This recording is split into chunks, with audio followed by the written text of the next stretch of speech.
कि एक योगी यानी एक तत्वदर्शी भक्त संत वो अगर आपके घर आवेगा तो कोई जकर चलाओगा भगवान की भक्ति का यथार्थ ज्ञान उस श्राद्ध करने वाले नहीं बताओगा। श्राद्ध का अर्थ होता है श्रद्धा से किया गया धार्मिक अनुष्ठान। तो ये कहाँ ले गए इसने, ये तो फिर पेट भरण पर आ खड़े करे इन्होंने। ये वो श्राद्ध वो उद्देश्य दूसरा बना दिया इन्होंने।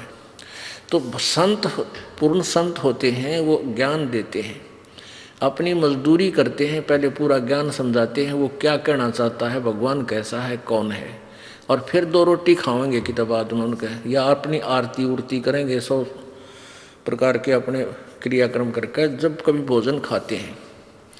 तो वो हो सकता है उस प्यारी आत्मा का समझ में आ जा भाई भक्ति ये करनी चाहिए, ये श्राद्ध नहीं करने चाहिए इस तरह। तो कहते हैं हो सकता है उन ब्राह्मणों का भी कल्याण करवा दे। एक समय एक रानी थी, भक्त संत रविदास जी की शिष्या होगी वो।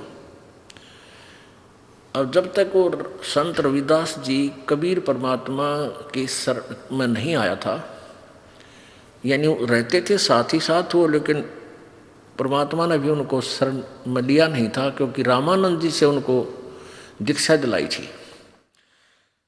एक ब्राह्मण था और वो रविदास जी के पास गया और कहने लगा, रविदास जी चल गंगा में नहा के आते हैं। तो रविदास जी कहने लगे भाई, क्योंकि रामानंद जी को परमात्मा कबीर जी ने ये ज्ञान दे दिया था, तो रामानंद जी ने रविदास जी को वो ज्ञान जचा रखा था। तो रविदास जी कहने लगे भाई हमारी गंगा तो हमारा यहीं पर है, सिमरन है, और हम गंगा में नहीं जाते। काफी उसने कहा, नहीं मान्य रविदास जी। तो रविदास जी कहने लगे भाई एक काम करिए। तो ब्राह्मण कहने लगा कि भगत जी कुछ गंगा में कोई पैसे डालने हो दान पुण्य करने खातिर दे दे, मैं डाल दूंगा। उसने नहीं सोचा था ये 2-4 रुपये दे देगा, कुछ मंगा लिए, कह देगा डाला गंगा में। तो रविदास जी बोले भाई एक काम करिए, ये ले जा मेरा 1 रुपया, और गंगा जी हाथ काट के जो रुपया ले वह न्यू हाथ में पकड़े तो दे आइए ना, वापस ले आइए। अब उसने सोचा कौन देखेगा, उड़ा मैं अपने जेब में डालूंगा और कह दूंगा दे दिया, मैंने वो हाथ में पकड़ा था उसने। अब उसने जाकर एक बार तेने बोल दिया, हे गंगा मैया, भगत रविदास ने आपके लिए 1 रुपया भेजा है, न्यू क्या है हाथ में ग्रहण करे। एकदम हाथ निकला बाहर और ले लिया। दूसरे हाथ में क्या निकला, एक सोने का सुंदर कंगन, वो पंडित जी को दे दिया, और गंगा ने कहा ये उस परम संत को दे देना, सोने का कंगन। अब पंडित जी का गया बेईमाना, अगर भाई के बेरा फटेगा, रविदास जी ने ठगा ला जेब भीतर ली में, और उसने आके राजा को दे दिया। अच्छे पीछे मिलेंगे। राजा ने अपनी रानी को दे दिया।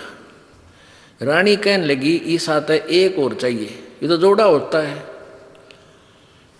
उसके कुछ पैसे दे दिए, जैसे भी 20, 30, 50 रुपये थे उस कंगन के, पहले महंगे सस्ते होते थे भाव।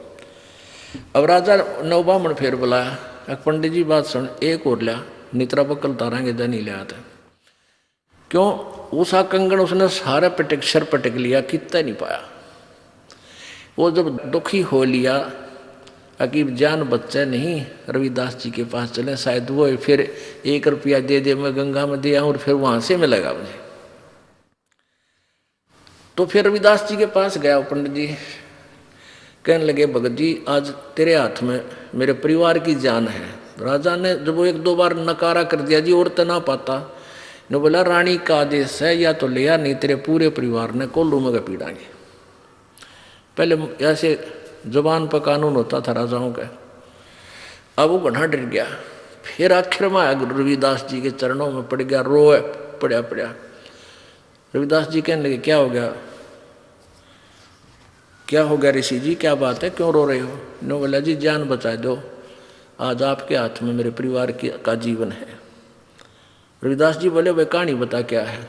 नो बोला जी आपने जो वो रुपया दिया था वो मेरी जान का झाड़ हो गया, रविदास जी बोले भाई कारण बता, मेरा रुपये का कह रहा है, पहले तू ये बता वो रुपया मैया ने लिया कि नहीं तेरी ने बोला जी मैया ने लिया, एक हाथ से रुपया पकड़ लिया, दूसरे हाथ से कंगन दे दिया सोने का। मेरे को आ गया लालच, मैंने दे दिया राजा को, उसने मेरे 150 रुपये दे दिए उसके, यानी उसमें 100 रुपये तो आजकल लाख रुपये के बराबर थे। अब उसने रानी को दे दिया, रानी ने जिद कर दी कि एक और चाहिए तो जोड़ा होया करे। अब वो दूसरा मैं सारा सर पटक लिया, मुझे मिल नहीं रहा, राजा का आदेश से जो दूसरा नहीं लेकर आया था मेरे पूरे परिवार को खत्म करेगा। न बोला 1 रुपया और दे दे, मैं गंगा मैया ने देकर वो ले आऊँगा। न बोला इससे वो जहाँ वो जूते बना रहा था ना रविदास जी, वहाँ एक कुंडा होता था पानी का, एक कुंडा सा पानी का होता था, जैसे डोंगा टाइप मिट्टी का ज़मीन में गाड़ दिया करते, उसमें से डोरी गिल्ली रखते थे वह, और जूते गांठ बनाते थे ना उसमें गिल्ली गोरी बोरी, और उसमें वो चाम भी भे कर रखते थे, चमड़े को भिगो कर रखते थे। पहले जो ये चमार जो जूते बनाते थे ये जीव हिंसा का किया हुआ चाम नहीं लेते थे, कोई स्वाभाविक कोई पशु मर जाता था उसी का चाम उतार के, यानी वो पाप के भागी नहीं होते थे, तो उसमें चाम भी भिगोया करता था चमड़ा कुंड में। तो रविदास जी बोले इस कुंड में हाथ दे कर काट ले जितने कंगन चाहिए। अब पंडित जी पहले तो दूर बैठा था, एक लत कपड़े से बोझ के, और मरता क्या नहीं करता, वो हाथ दे दिए उसमें, वो चाम के पानी में हाथ मारा तो उसके अंदर से 3-4 कंगन आए, एक जैसे, वो बिल्कुल डिटो कॉपी। अब रविदास जी बोला बाकी यहीं डाल दिया ना, और सामत आ जाएगी तेरी, एक ले जा अपना। अब उसने तो कलजा पाटन हो रहा था, वो तो लेकर चला गया।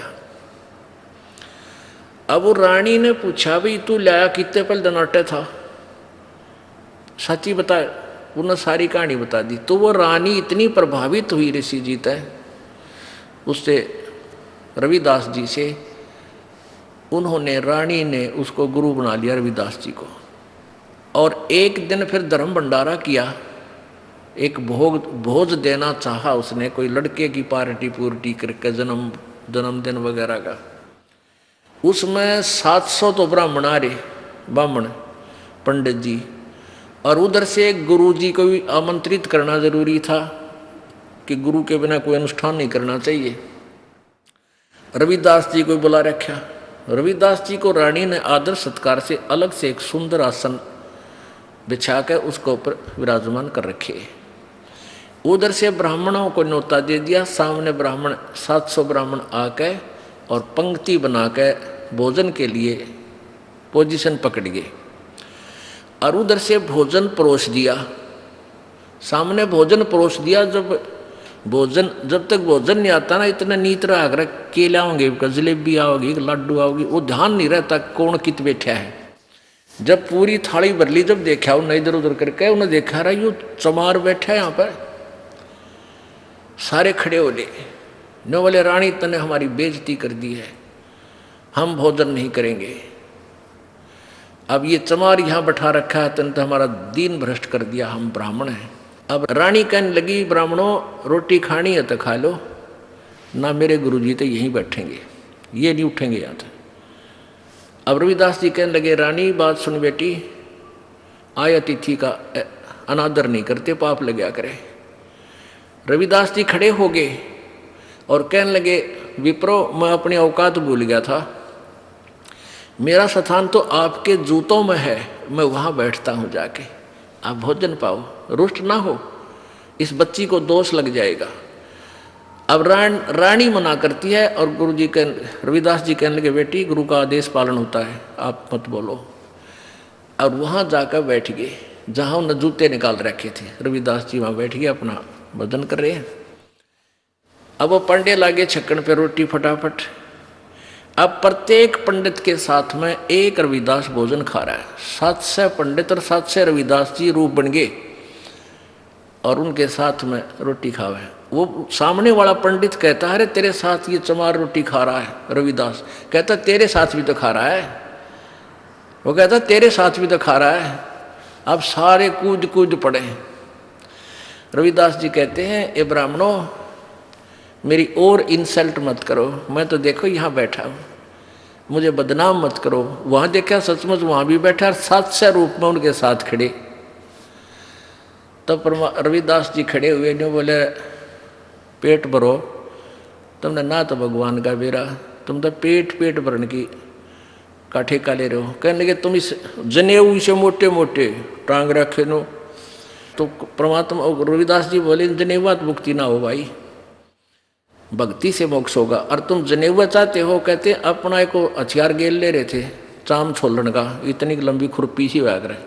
वो कहते हैं यूँ, वो तो एक लीला थी, कौन सी खाल पाड़े थे, एकदम न्यू करके दिखा दिया। न्यू बोले देखो मेरे अंदर सोने का जनेऊ है भाई, तुम तो इस सूत का बोझ मरो। तब कहते हैं 2 घंटे तक प्रवचन किए उस परम संत ने। वो 700 के 700 पंडितों ने वो जनेऊ काट कर फेंक दिए, रविदास जी के चरणों में शीश समर्पण कर दिया, नाम ले लिया। गरीबदास जी ने लिखा है 1.25 मन सूत होया था उनके गलाम्या का, 1.25 मन सूत, और उनने उन 700 पंडितों का उद्धार कर दिया। तो यहाँ क्या बता रहे हैं, वही बता रही है ये विष्णु पुराण कि यदि एक सत साधक के सामने 1000 ये पेट भर श्राद्ध खानिए भी बैठे हों, उनका भी उद्धार और श्राद्ध यजमान का भी यानी भगत का भी उद्धार वो एक ही योगी कर देता है।